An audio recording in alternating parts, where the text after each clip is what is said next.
državne plate su duplo veće od ovih u privatnom sektoru, što je nevjerovatno. To je neodrživo. Nijedna zapadna ili razvijena zemlja nema ovakav odnos.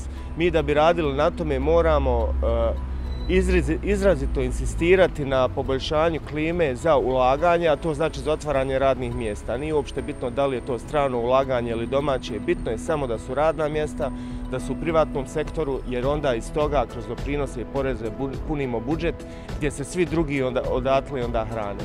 Ono što mi još nismo shvatili je ta razlika.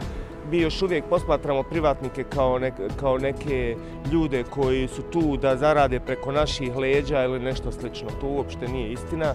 Privatnicima je trenutno najteže jer država ni na koji način ne pomaže na otvaranju radnih mjesta i zadržavanju tih radnih mjesta.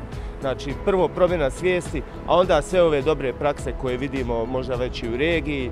Makedonija je usvojila zakone, iskratila procedure, sada tamo za 2 dana možete registrovati firmu. Kako je registrovati firmu u Bosni i Hercegovini? Mnogo duže i mnogo komplikovanije.